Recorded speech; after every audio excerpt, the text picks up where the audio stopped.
A'udzubillahi minasyaitonirrajim. Bismillahirrahmanirrahim. Assalamualaikum warahmatullahi wabarakatuh. Alhamdulillahi rabbil alamin. Wassalatu wassalamu ala al-habibil mustafa Sayyidina wa maulana Muhammadinil karim wa ala alihi wa itratihi wa ashabihi ajma'in. Ashhadu an la ilaha illallah wahdahu la syarika lah wa ashhadu anna habibana wa sayyidana wa maulana Muhammadan abduhu wa rasuluh wa safiyuhu min khalqihi wa habibuhu addal amanata wa ballagha risalah wa nasaha al ummah wa kashafa Allahu bil ghummah. Allahumma salli wa sallim wa zid wa barik ala al habibil mustafa sayyidina wa maulana Muhammadir rasulillah wa ala alihi wa itratihi wa ashabihi wa man walah, amma ba'd. Alhamdulillah, kita bersyukur kepada Allah Subhanahu wa taala. Dengan keizinan daripada Allah, kita diberikan lagi peluang untuk bersama dalam majlis pembacaan hadis menerusi kitab Tamamul Minnah bi Bayanil Khisalil Mujibati lil Jannah. Semoga Allah Subhanahu wa taala terus memberikan kebaikan kepada kita insya-Allah di dalam mendalami hadis Rasulullah sallallahu alaihi wasallam. Dan saya di mana macam kata Ustaz, apa nama, Ustaz Syawal, saya ada di Kuala Kangsar, Perak, biiznillah subhanahu wa taala. Dan insya-Allah sebagaimana biasa, sebelum kita memulakan majlis pembacaan kitab Tamamul Minnah bi Bayanil Khisalil Mujibati lil Jannah, kita akan sama-sama berselawat kepada Sayyidina Rasulullah sallallahu alaihi wasallam. Dan sebelum itu, saya sebenarnya peribadi saya terlupa kita hari itu berhenti di mana yang terakhirnya. Sama ada hadis yang ke-18 atau hadis yang ke-19. Ada siapa yang ikut yang tahu? Kalau ada yang tahu, boleh maklumkan ya. Saya tak pasti kita berhenti hadis yang ke-18 atau 19. Okey, sebagaimana biasa, sebelum kita memulakan majlis pembacaan hadis, kita akan berselawat terlebih dahulu dengan selawat Al-Imam Musa Syekh Saleh, Al-Imam Syekh Saleh, ataupun lebih juga dikenali dengan nama Syekh Musa Ad-Dari, selawat Syekh Musa Ad-Dari, ataupun juga dikenali dengan nama selawat Al-Munajjiyah, sebagai pembukaan bagi majlis pembacaan kitab Syekh Abdullah Al-Humari radhiyallahu taala anhu wa ardahu biiznillah.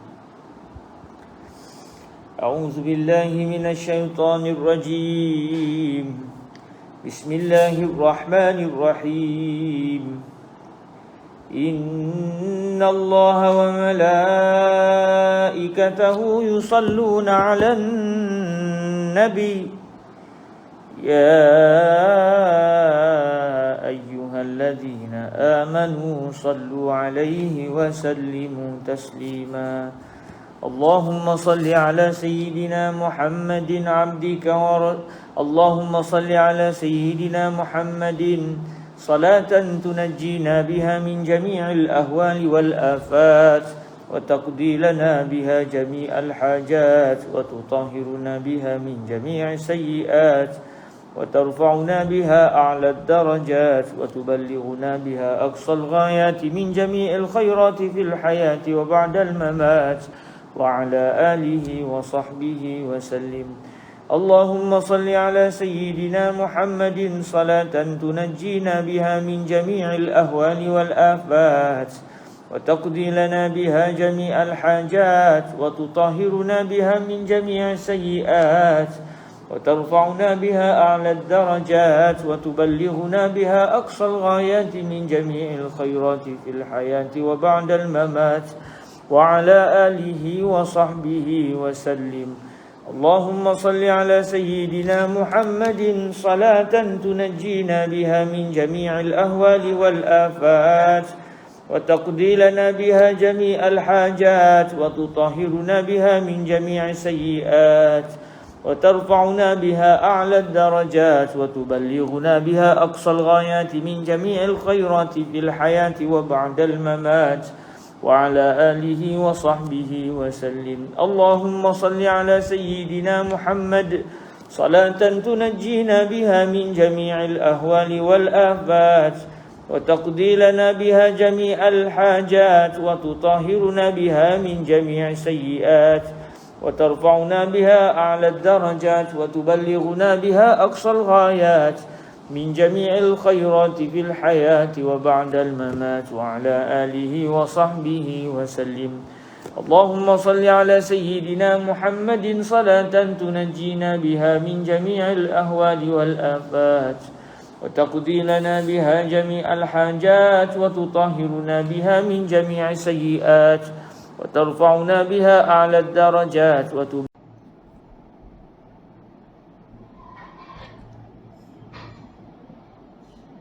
Assalamualaikum warahmatullahi ta'ala wabarakatuh. Alhamdulillah wassalatu wassalam ala al-habibil mustafa sayyidina wa maulana Muhammadir Rasulillah wa ala alihi wa itratihi wa ashabihi wa man walaha ma ba'd. Saya minta maaf tadi berlaku masalah masalah line saya menyebabkan terpaksa kelas kita putus. Dan terlewat juga kita dekat setengah jam juga kita terlewat sebab nak membetulkan apa namanya line tu. Dan ala kulli hal moga-moga Allah Subhanahu Wa Taala memudahkanlah apa yang kita ni, walaupun kita terlewat setengah jam tapi tak apalah, kita teruskan juga majlis kita insya-Allah, moga-moga ada berkatnya biiznillah Subhanahu Wa Taala. Tadi kita mula dengan selawat tadi sebenarnya. Kita mula dengan selawat tapi sebab waktu yang dah agak lewat ni, tak apa, kita selawat sikit lebih kurang dalam 7 selawat ataupun 9 selawat. Kita berselawat dalam jumlah, walaupun pada asalnya kita target 33 kali sebab masa sudah lewat tadi dan berlaku masalah dari sudut line tadi. Jadi kita target berselawat sekejap dalam jumlah 7 selawat dengan selawat Al-Munajiyah insya-Allah. Okey, lepas tu selepas selesai 7 ni kita terus masuk dalam perbahasan hadis yang ke-19 insya-Allah daripada kitab Tamamul Minnah bi Bayanil Khisal Al-Mujibati lil Jannah. A'udzubillahi minasyaitonir rajim. Bismillahirrahmanirrahim.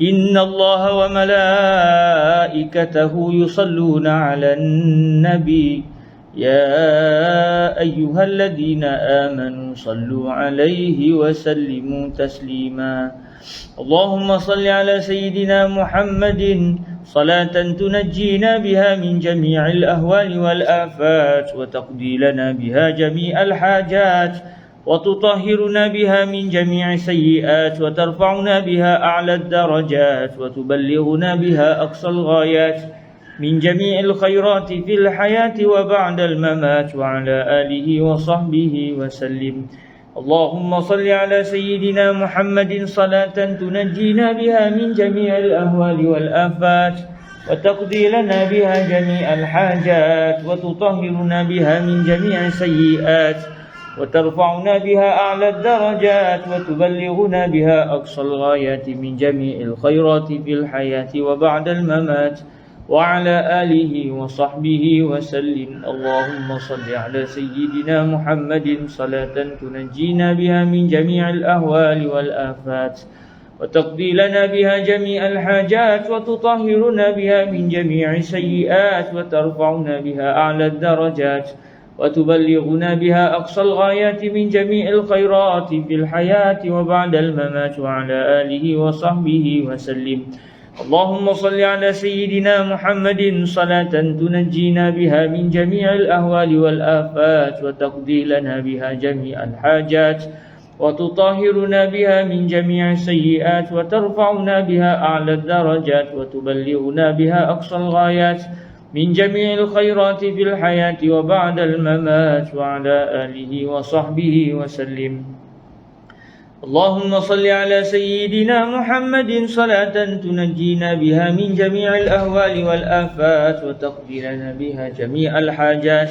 وتطهرنا بها من جميع السيئات وترفعنا بها أعلى الدرجات وتبلغنا بها أقصى الغايات من جميع الخيرات في الحياة وبعد الممات وعلى آله وصحبه وسلم اللهم صل على سيدنا محمد صلاة تنجينا بها من جميع الأهوال والآفات وتقضي لنا بها جميع الحاجات وتطهرنا بها من جميع السيئات وترفعنا بها أعلى الدرجات وتبلغنا بها أقصى الغايات من جميع الخيرات في الحياة وبعد الممات وعلى آله وصحبه وسلم. اللهم صل على سيدنا محمد صلاة تنجينا بها من جميع الأهوال والآفات وتقضي لنا بها جميع الحاجات وتطهرنا بها من جميع السيئات وترفعنا بها أعلى الدرجات وتبلغنا بها أقصى الغايات من جميع الخيرات في الحياة وبعد الممات وعلى آله وصحبه وسلم. Alhamdulillah, selesai kita dapat selawat 7 kali. Walaupun selalunya kita selawat 33 kali, tapi sebab masalah lain dan kita dah terlewat sangat-sangat. Ala kulli hal, moga diberkati Allah Subhanahu Wa Taala. Dan kita terus masuk kepada perbahasan hadis yang ke-19 daripada kitab Tamamul Minnah bi Bayanil Khisalil Mujibatil Jannah, iaitu di muka surat yang ke-38. Muka surat yang ke-38 daripada kitab Tamamul Minnah. Hadis yang ke-19, Al-Hadisut Tasi'a Ashar. Bismillahirrahmanirrahim. Isnadina al-muttasil ila Sayyidina al-Imam Syekh Abdullah ibni Muhammad As-Siddiq Al-Ghumari radhiyallahu ta'ala anhu wa ardahu wa nafa'ana Allahu bi'ulumihi wa ulumi masyayikhihi wa talamizatihi wa qurra'i tamamil minnah bi bayanil khisalil mujibatil jannah lahu wa lisairil musannafatihi wa lisairi musannafatihi wa syurrahiha Allahumma amin. Qala rahimahullahu subhanahu wa ta'ala, al-hadithut tasi'a ashar, hadis yang ke-19. An Abdullah ibn Buraidah ibn al-Husayb an abihi radhiyallahu anhu qala asbaha Rasulullah sallallahu alaihi wa alihi wa sallam yawma fada'a Bilalan radhiyallahu anhu faqala ya Bilal bima sabaqtani ila al-jannah inni dakhaltu al-barihata al-jannah fasami'tu khashatak khashataka amami faqala Bilalun. Dalam nuskah kita tu ditulis Bilalan, jadi ada sikit kesilapan di situ, cetakanlah sepatutnya faqala Bilalun.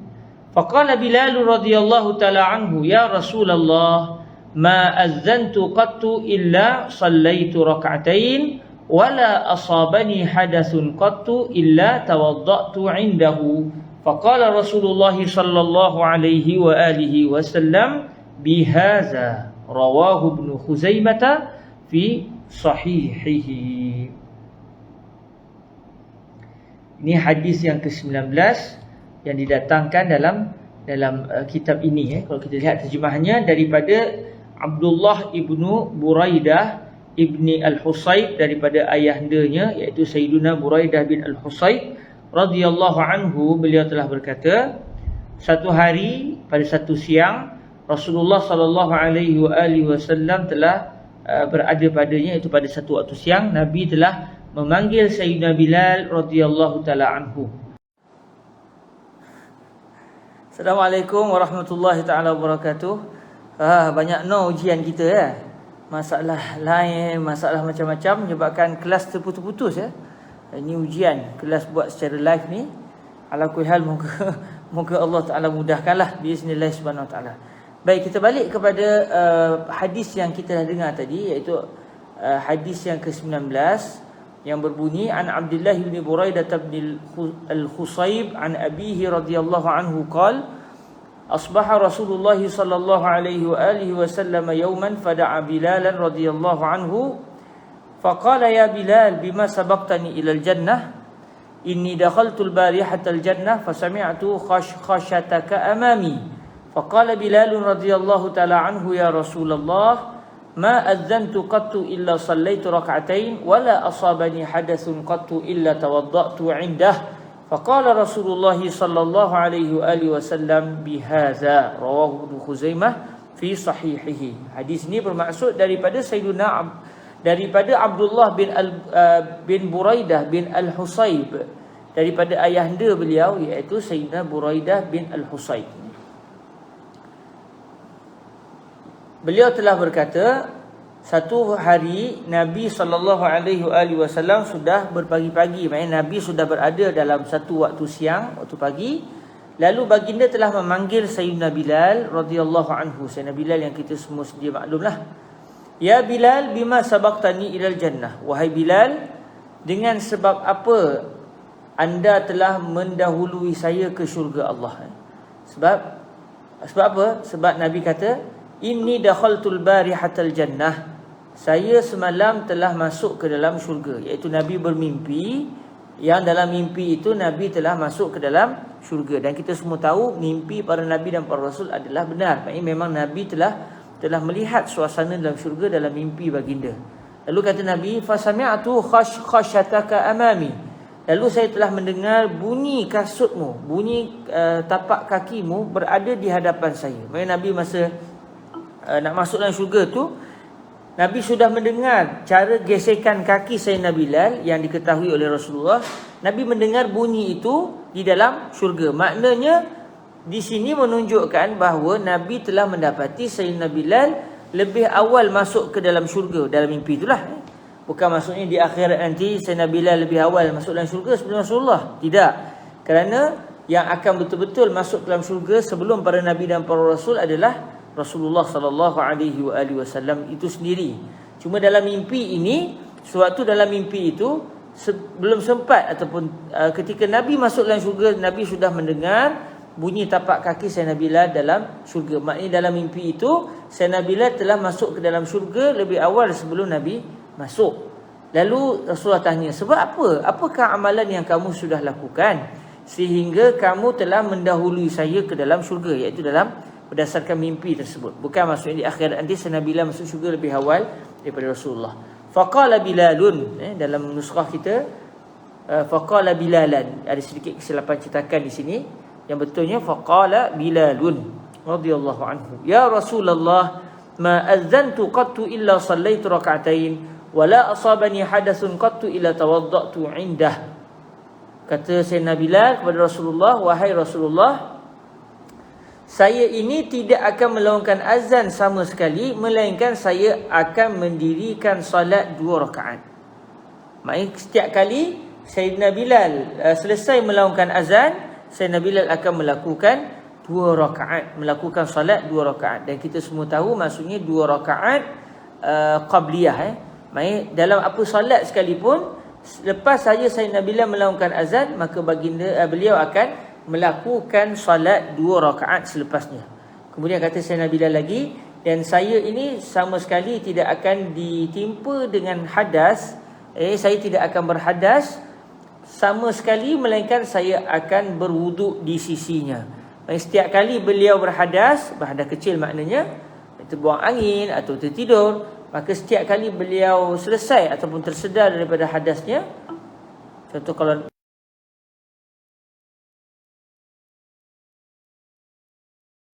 berwuduk selepas itu, akan berwuduk selepas itu. Dan setiap kali terbatal wuduk, Sayyidina Bilal akan terus berwuduk.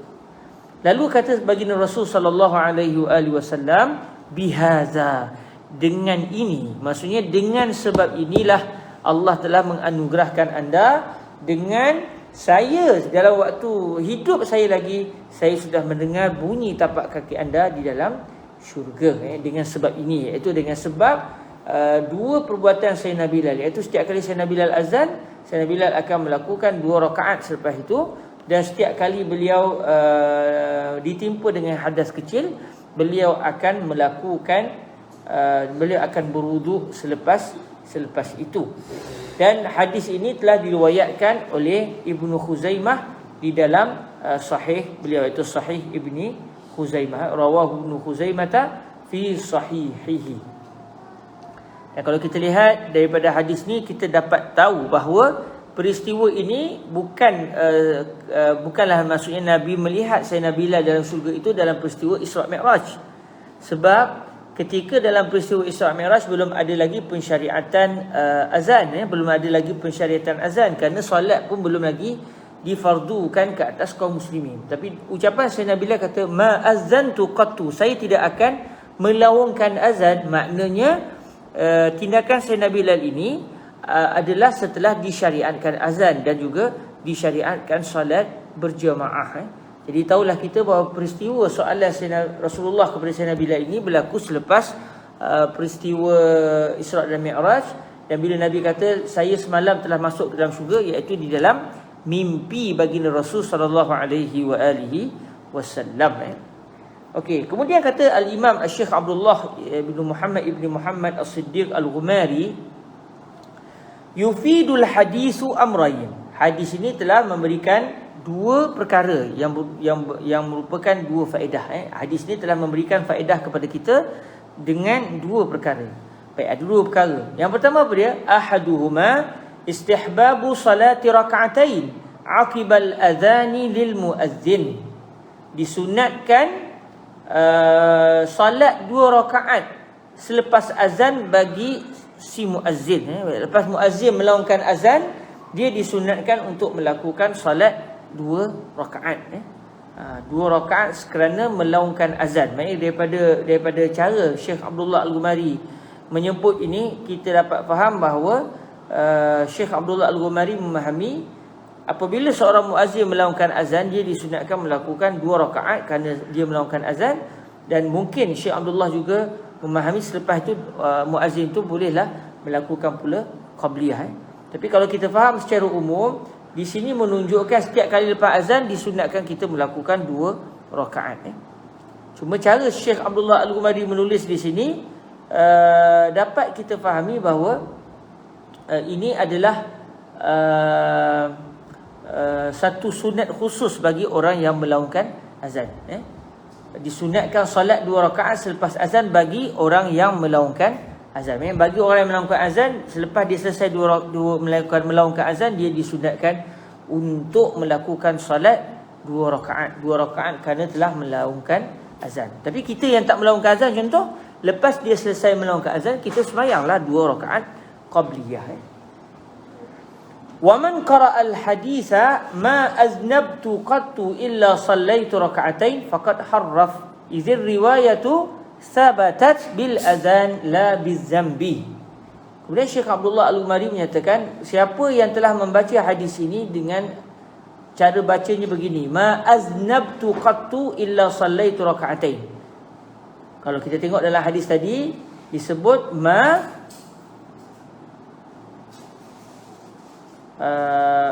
azzantu qattu illa sallaitu raka'atain. Ma azzantu.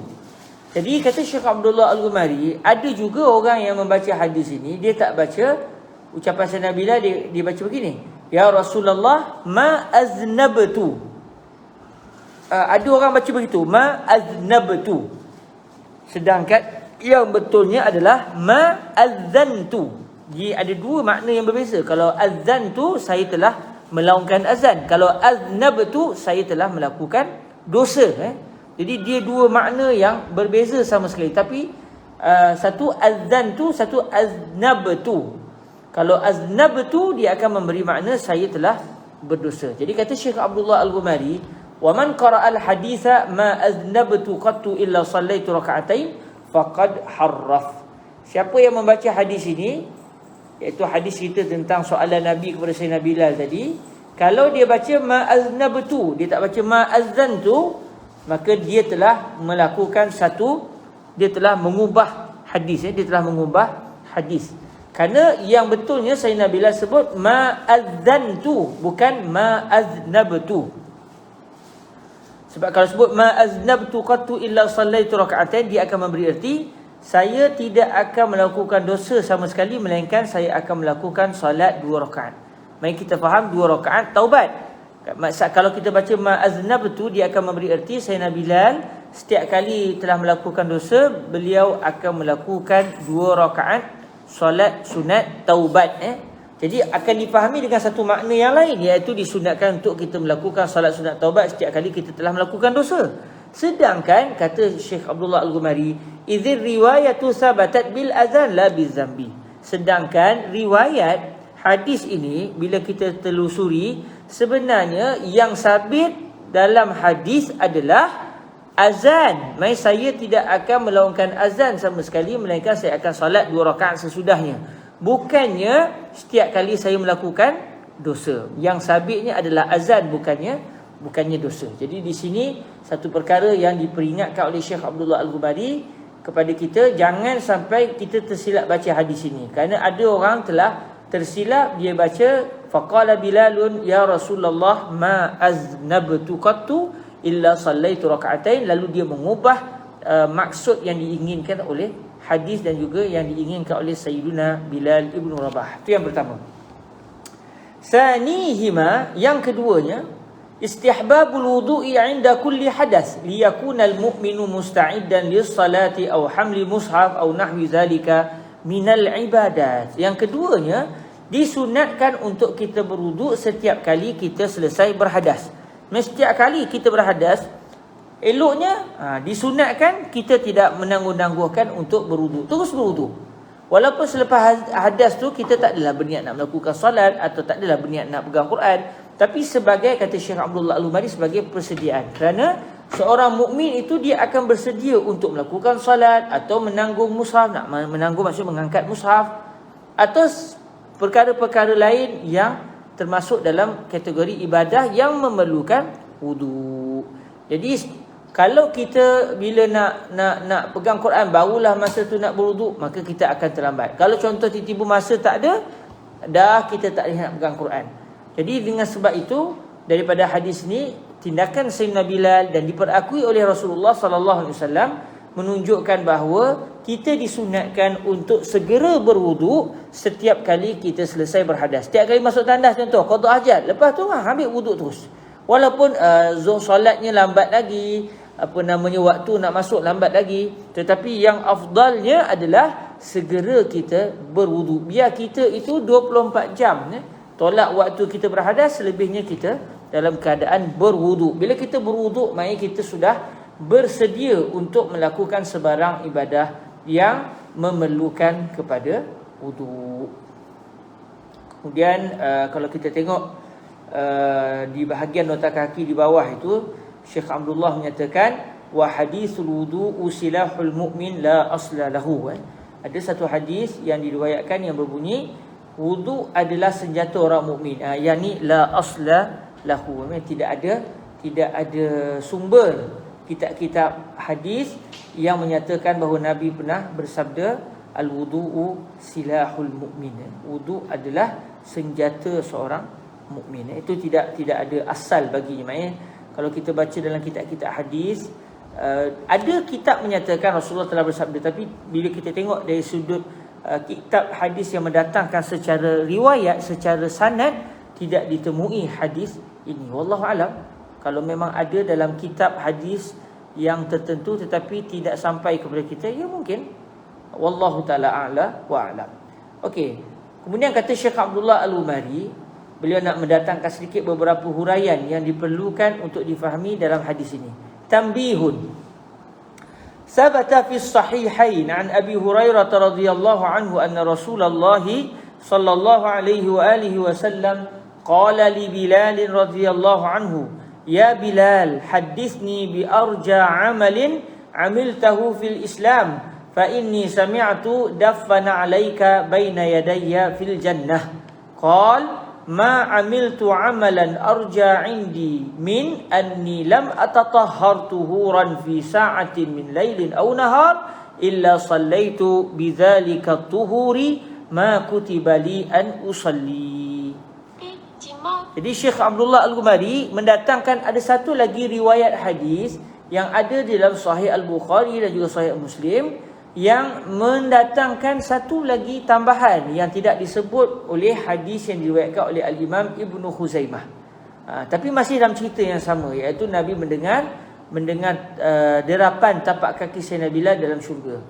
Kata Syekh Abdullah Al-Ghumari telah sabit di dalam dua kitab sahih, iaitu Sahih Bukhari dan juga Sahih Muslim, daripada Sayyidina Abu Hurairah radhiyallahu anhu bahawa sesungguhnya Rasulullah sallallahu alaihi wasallam telah berkata kepada Sayyidina Bilal, wahai Bilal, beritahu kepada saya tentang amalan yang paling dikau harapkan yang telah dikau lakukan di dalam Islam.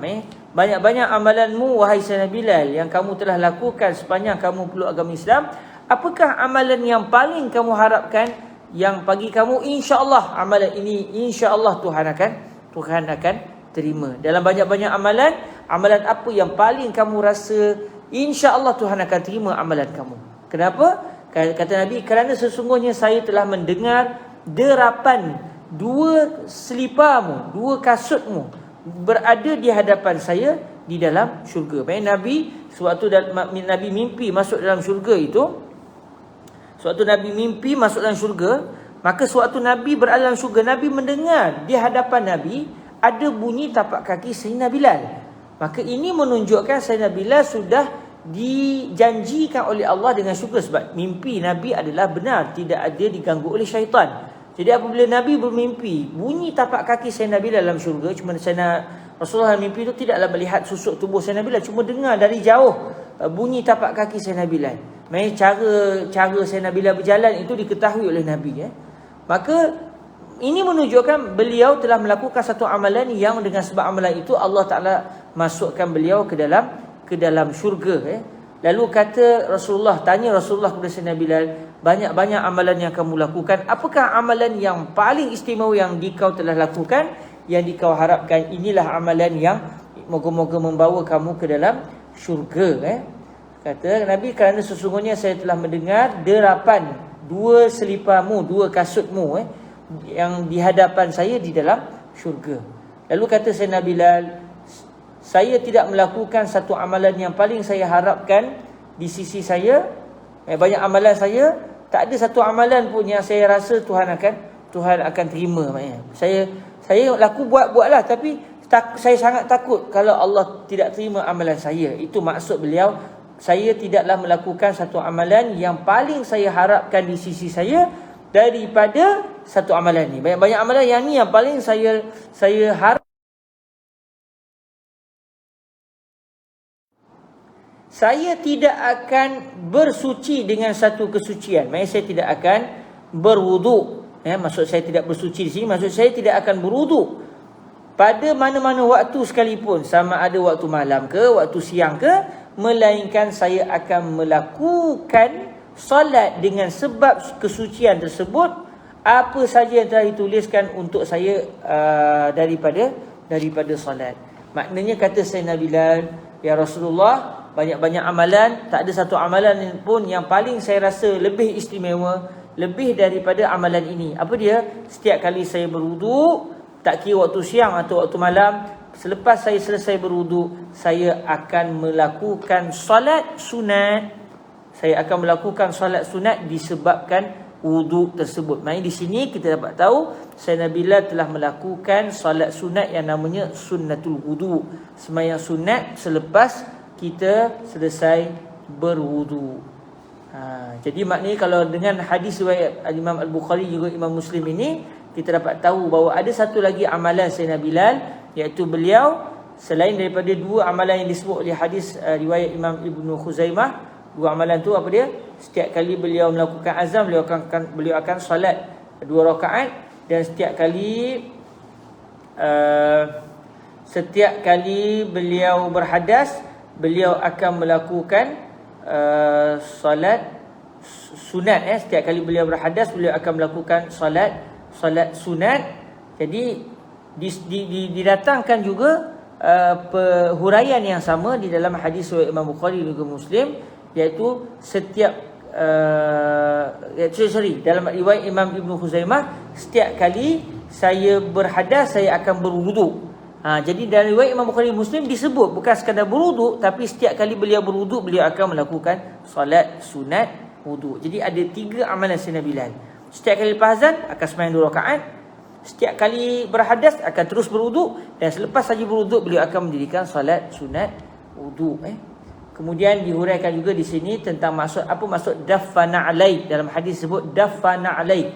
Kata Syekh Abdullah Al-Ghumari, daffa na'alaika ay harakatal masyi bihima. Maksud daffa na'alaik, maksud dia adalah pergerakan sewaktu seseorang itu berjalan dengan menggunakan menggunakan selipar ataupun kasut. Jadi maknanya bila kita berjalan tu kadang-kadang akan bunyi tapak kaki kita, bunyi kasut kita sewaktu kita berjalan. Dan cara jalan Sayyidina Bilal itu diketahui oleh baginda Rasul sallallahu alaihi wasallam. Kemudian kata Syekh Abdullah Al-Ghumari sebagai penutup bagi hadis ini, wa hadzal hadits walladhi qablahu yufidani anna Bilal radhiyallahu anhu min jumlatil mubashshirin bil jannah wa hum jama'atu minas sahabah fihim al-'asharah wa Fatimah wa Khadijah wa Hafsah wa Hasan wal Hasan wal Husain wa Abdullah ibn Salam wa Umair ibn al-Humam wa Anas ibn Abi Marsad al-Ghanawi wa Abu Sufyan ibn al-Harith wa Anas ibn Malik wa walidatuhu wa Sa'd ibn Mu'az wa Safiyah bintu Abdul Muttalib wa Abu Dahdah wa Malik ibn Sinan wa ghairuhum. Jadi daripada hadis ini kata Syekh Abdullah Al-Ghumari, tahulah kita bahawa sesungguhnya Sayyidina Bilal ini termasuk di kalangan para sahabat yang sudah diberikan perkhabaran gembira oleh Rasulullah yang mereka ini adalah penduduk syurga. Maksudnya Rasulullah pernah memberitahu kepada para sahabat umum bahawa fulan bin fulan, lalu disebutkan nama sahabat-sahabat sekian-sekian ni, mereka ini adalah ahli syurga. Jadi daripada mereka semasa hayat lagi Rasulullah sudah memberikan khabar gembira bahawa beberapa orang sahabat tertentu ini telah dijanjikan dengan syurga Allah. Jadi antaranya adalah Sayyidina Bilal. Antaranya lagi siapa? Iaitu 10 orang yang masyhur, 10 orang yang dijanjikan dengan syurga, iaitu Sayyidina Abu Bakar, Sayyidina Umar, Sayyidina Osman, Sayyidina Ali, Sayyidina Talhah, Sayyidina Zubair, Sayyidina Abdul Rahman ibn Auf, Sayyidina Sa'ad, Sayyidina Sa'id, Sayyidina Abu Ubaidah ibn al-Jarrah. Ini 10 orang yang biasa disebut 10 orang sahabat Nabi yang dijanjikan dengan syurga. Tapi bukan hanya 10 orang ni saja. Ada lagi. Antaranya siapa? Sayyidina Bilal tadi. Antaranya lagi siapa? Sayyidina Fatimah, anak Nabi. Antaranya lagi siapa? Sayyidatuna Khadijah, isteri Nabi. Antaranya lagi Sayyidatuna Hafsah, isteri Nabi. Antaranya lagi cucu Nabi, Sayyidina Al-Hasan, Sayyidina Al-Husain. Antaranya lagi sahabat Nabi yang bernama Abdullah ibn Salam, Yahudi pertama yang memeluk agama Islam di Al-Madinah. Siapa lagi? Sayyidina Umair ibn al-Humam. Siapa lagi? Sayyidina Anas bin Abi Marsad al-Ghanawi. Siapa lagi? Sayyidina Abu Sufyan ibn al-Harith. Sayyidina Abu Sufyan ibn al-Harith ini adalah sepupu Nabi, sepupu baginda Rasul sallallahu alaihi wasallam. Siapa lagi? Sayyidina Anas bin Malik. Siapa lagi? Ibunda Sayyidina Anas, iaitu Ummu Sulaim, Sayyidatuna Ummu Sulaim, ibu Sayyidina Anas. Siapa lagi? Sayyidina Sa'd bin Mu'az. Siapa lagi? Sayyidina Safiyah bintu Abdul Muttalib, makcik Nabi, makcik Nabi. Siapa lagi? Abu Dahdah. Siapa lagi? Malik bin Sinan. Ni semua nama para sahabat Nabi yang kalau kita cek dari sudut hadis, kita akan mendapati bahawa mereka ini termasuk di kalangan para sahabat yang pernah disebut nama mereka oleh Nabi dengan menyatakan bahawa mereka adalah ahli syurga. Dan ramai lagi sebenarnya para sahabat Nabi yang telah mendapat satu perkhabaran gembira daripada Rasulullah bahawa mereka akan masuk ke dalam syurga. Moga-moga Allah Subhanahu Wa Taala juga memasukkan kita ke dalam syurga bersama dengan baginda Rasulullah sallallahu alaihi wasallam. Terima kasih pada semua dan saya mohon kemaafan pada hari ini ada sedikit masalah teknikal. Teacher Nokia pun ada. Terima kasih teacher kerana mengikuti kelas. Moga-moga Allah memberikan kebaikan yang berterusan kepada teacher yang telah mendidik kami di Sekolah Agama Menengah Rawang satu ketika dahulu. Terima kasih juga kepada semua sahabat-sahabat yang bersama dalam majlis ini. Saya mohon maaf di atas kekurangan kerana tadi ada masalah teknikal menyebabkan sampai 3 kali kita try untuk buat kelas ni dan akhirnya berjaya juga dengan izin Allah Subhanahu Wa Taala. Terima kasih semua. Aku qouli hadza wa astaghfirullah li wa lakum. Insya-Allah dalam pertemuan yang akan datang kita akan membaca hadis yang seterusnya, iaitu hadis yang ke-20 daripada kitab Tamamul Minnah bi Bayanil Khisal Al-Mujibatil Jannah. Aku qouli hadza wa astaghfirullah li wa lakum. Assalamualaikum warahmatullahi wabarakatuh.